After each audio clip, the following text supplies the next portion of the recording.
quanto mais a pessoa está com problemas mais sérios, esses problemas eles tomam mais a atenção dela. Vamos para um exercício aqui de imaginação para ver se vocês entendem. Ou será que dá para... Não tenho nada que eu consiga mostrar aqui. Mas o que acontece é o seguinte, a gente vem, cada um de nós foi descoberto nessas pesquisas desse filósofo americano e do grupo também que trabalhava com ele, que as pessoas elas vêm com uma certa quantidade de unidades de atenção que é natural para ela, que vem na consciência dela. Ou seja, imagine, você tem a sua consciência que é você, o seu eu. Estou consciente que eu existo. Eu estou aqui, eu existo. E essa consciência é formada por, a gente pode imaginar que pequenas unidades de atenção que você pode jogar no livro que você está lendo, você joga na parede, você joga no seu computador, tudo aquilo que você está fazendo, você está usando essas unidades de atenção para você colocar o seu foco lá. Você está colocando o seu foco, é como se fossem unidades de foco, né?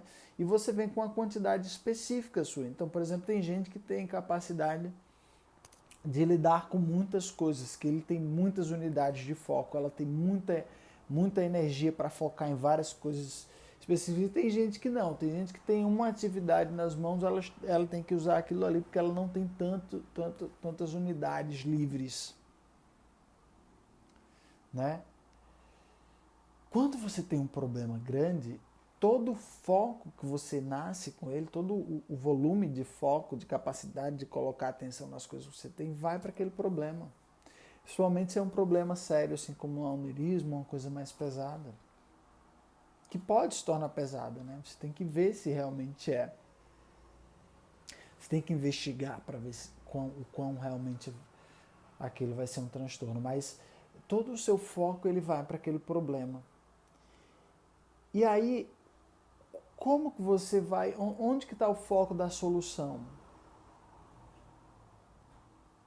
Onde que está o foco para resolver as outras coisas da sua vida que vão ajudar você a ficar mais relaxado, a comer bem, a viver a sua vida para que aquele problema se dissipe? E é justamente isso que o autoconhecimento pode fazer. Dizer para você assim, não, peraí, esse problema que você está tendo, ele é muito sério. A gente sabe como ele é sério. Mas ele está sendo apenas um momento da sua vida. Você teve outros momentos na sua vida em que você foi feliz, em que você estava saudável, em que você estava contente, em que você conseguiu conquistar pequenas coisas. Então vamos usar um pouco do seu foco para olhar para essas coisas também. Apesar do seu problema que você tem ali imediato, mas vamos usar um pouco do seu foco para olhar para essas coisas também. Porque quando você olha para essas coisas, a polaridade da sua energia muda, você fica com uma energia um pouco mais positiva e automaticamente esse problema ele vai ser enfraquecido, você vai começar a ver mais soluções, mais possibilidades para resolver aquele seu problema mais sério.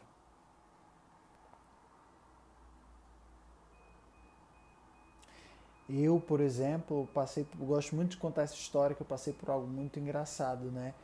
Eu, durante essa época de quarentena, fiquei em casa e fechei escritório, fechei tudo e tentei fazer um pouco de coisas na internet, mas eu não sabia direito fazer e fiquei... E eu comecei a ter umas dores no estômago. E eu comecei a dizer, meu Deus, eu tô com gastrite. Finalmente a gastrite chegou em mim. Toda a minha família tem gastrite e a gastrite chegou em mim. É o que minha mente estava me dizendo. Agora eu sou um empresário, porque eu tenho gastrite. Né? Todo empresário tem uma gastrite. Então agora eu sou empresário porque eu tenho gastrite.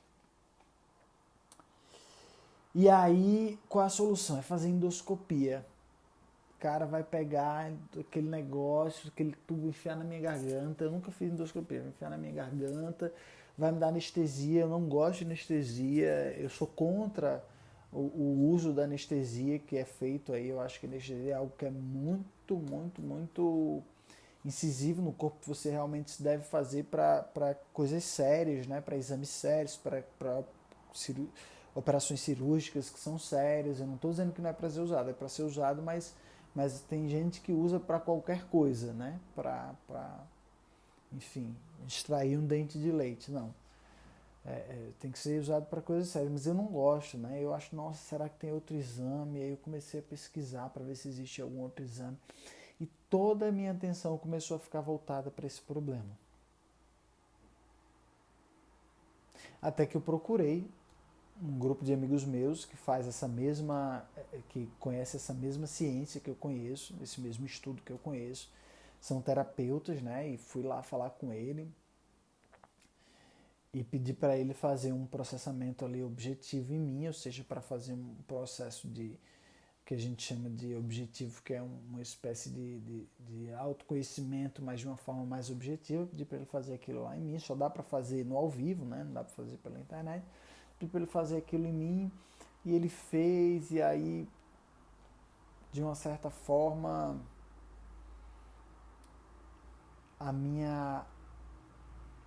eu comecei a ficar mais tranquilo. Né? Eu tenho esse meu e-book, ele é uma versão, né? É uma versão livre, né? Não é um processamento, mas é uma versão livre, uma dinâmica que eu criei, que tem também um pouco ali dessa coisa mais objetiva, de você começar a desgrudar um pouco as unidades de atenção que você tem presa no problema e jogar para outros lugares para você se sentir mais tranquilo. E eu fui conversar com ele, e aí eu falei, não, e aí essa dor, não sei o quê. E ele falou assim, você já foi no médico para ver? Porque é um problema, você primeiro tem que ver se é um problema físico ou se é uma questão mental. Eu disse, não, porque ele vai querer fazer endoscopia e tal, e endoscopia tem que dar anestesia, não sei o quê. Ele disse, não, mas você já foi no médico? Ele falou para você que ia ter que fazer endoscopia? Eu disse, não. Ou seja, a minha mente estava tão focada no problema que eu estava ficando naquele problema. Eu não tinha ido nem no médico para saber se realmente tinha condições de ser uma gastrite, se realmente a endoscopia era o único processo. Eu não tinha nem ido, ou seja, porque toda a minha atenção estava ali na dor, na sensação ruim, no medo de fazer aquilo. E eu disse, cara, ele está certo. Eu estou no que a gente chama de estado de dúvida. O estado de dúvida é um estado de imobilidade que você se coloca, muitas vezes por medo de algo, e você que fica nesse estado, né? Por dar muita atenção ao problema e não age para sair desse estado de dúvida. E aí eu fui no médico, marquei, fui lá, e eu descobri que a dor que eu estava sentindo não era no estômago.